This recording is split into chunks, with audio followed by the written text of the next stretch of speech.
Okay, so this is for June 14th. And today we're going to be talking about the art and science uh, of pacing and sequencing combat encounters. That's the entire article name. But it's essentially about two main concepts: pacing and sequencing in the context of combat encounters. So starting off, the author mentions something called a combat plan. So a combat plan is essentially like a 30-second loop that happens per combat session, regardless of what kind of game you're doing. So if you think about like combat centric game, probably have a gameplay loop where combat is one of those items. And then if you were to go into combat, this would be the loop of some variety. And then in games, there's different ways to assess or attack or move, but those three actions usually remain the same because they're the core of what like combat is. Um, so when talking about this, what do these exactly mean? So they're pretty straightforward. Assess is gathering information about the area. Attacking is attacking, and moving is moving, right? And the idea with this plan is that the more often you are having a player change between one of these actions, from assessing to moving to planning or to attacking, excuse me, or from attacking to moving, or from just attack to move, attack to move, attack to move, the more you're having them switch their current action, the more intense the combat sequence is considered, or combat encounter is considered. Um, and some ways in order to uh, provoke like these changes, I suppose, would be through pacing and sequencing. So pacing is the flow of a combat encounter, right? Not necessarily how the player flows, but how the combat flows, right? Or the combat encounter evolves. Would be probably the better thing there. So he lists about 5 states for a combat encounter, a good one to go through to complete its. He calls it a crescendo, um, and those five are intro, initiate, escalate, midpoint, and climax. And I drew a little grid. You can see right here, down here we have intro at the lowest point of intensity and at the start, and then we have initiate, and then right here we have escalate, and then we have midpoint, and at the very top we have climax, right? So the idea with this is that intro is supposed to be like a brief 5-second thing where maybe the enemies are attacking or the enemies are still spawning, and the player is able to assess the situation and make a plan of action. Initiate is when the enemies actually begin attacking. Escalate is when you begin to add more enemies into the combat situation. Midpoint is similar to intro in that enemies are spawning now, but they're taking longer to spawn.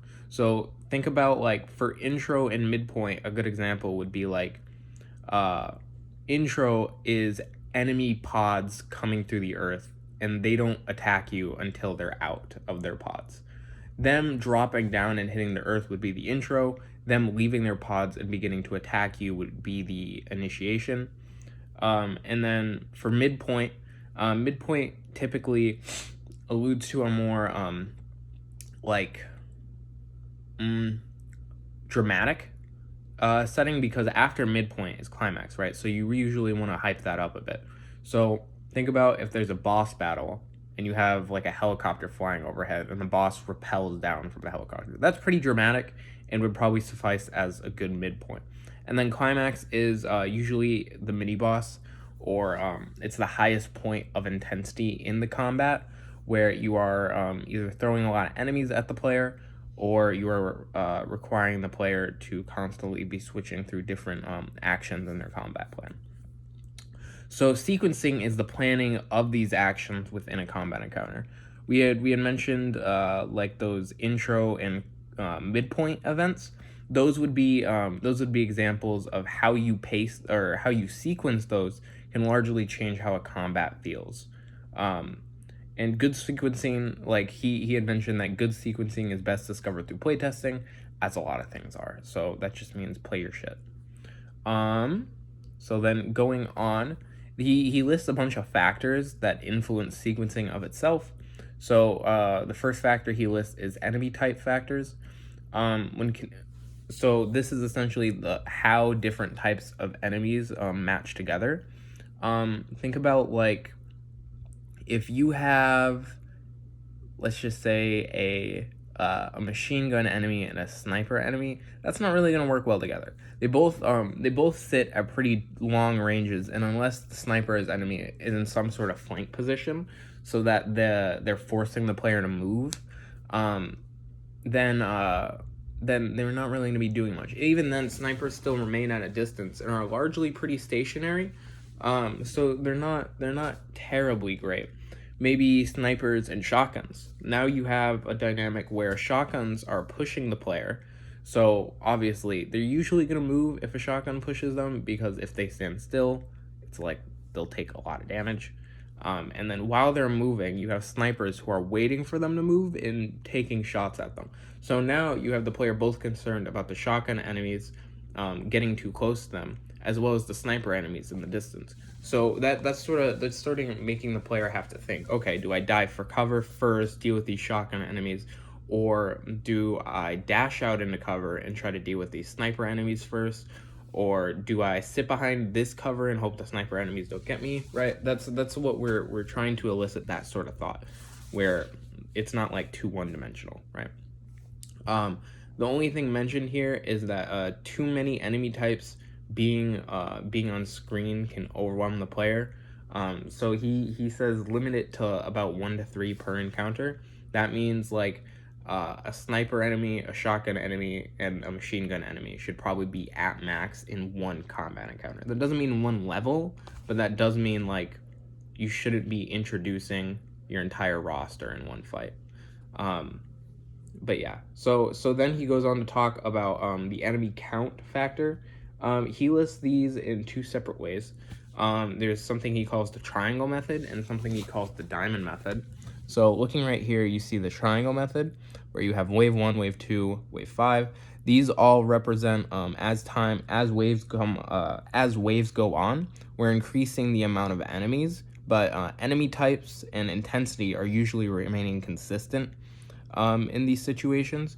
And then you also have the diamond method, where we're still starting at wave 1 at the very top here, and then in the middle it's most intense that it's going to get, and then it dies down. This is typically done for boss fights, where you may have ads, boss, couple more ads, and then, like, you're done, right? So that would be how you would use the enemy type factor in sequencing, sort of just increasing enemies over waves or periods of time, just in general. So he then talks about enemy spawn location factors. This was actually in more relation to not like how you spawn enemies or where you spawn them in terms of, like, their positional advantage, rather how the player perceives them. So he mentions that the human eye works by going from left to right, right? So you probably saw this corner, and then you scanned down, sort of like that, right? And he divides, like, space into, like, a tic-tac-toe box. So this would be box 1, box 2, box 3, box 4, box 5, box 6, etc., right? And he's saying that generally you want to be placing enemies at least somewhere in the top area, top 1 to 3, so, like, up here or in the middle, right? Or usually in the middle, because what's going to happen is the player is first going to scan from their left, and they're going to see whatever's to their left first. You want to make it as easy for them to interpret or gather information, so they can then better, like, act, right? Yeah, and then level events is another thing he mentioned. This is just like scripted events which alter the combat arena in some way. So he used Uncharted 3 as an example, where there's a level in there where the combat arena floods and it shrinks the combat space, because if you go in, obviously, like, the flooding water, you die. And then dialogue, AI broadcasting information via voice lines, shit like I'm reloading, let's group up, stuff like that. and obviously they need to like act using that information too. But it's important to note that over broadcasting or broadcasting useless information is just dumb. And then music was the last one he mentioned. He just said add it. Music amps up the intensity of a fight if it fits the fight, obviously. So add it. Yeah, that's it for June 14th. Yeah.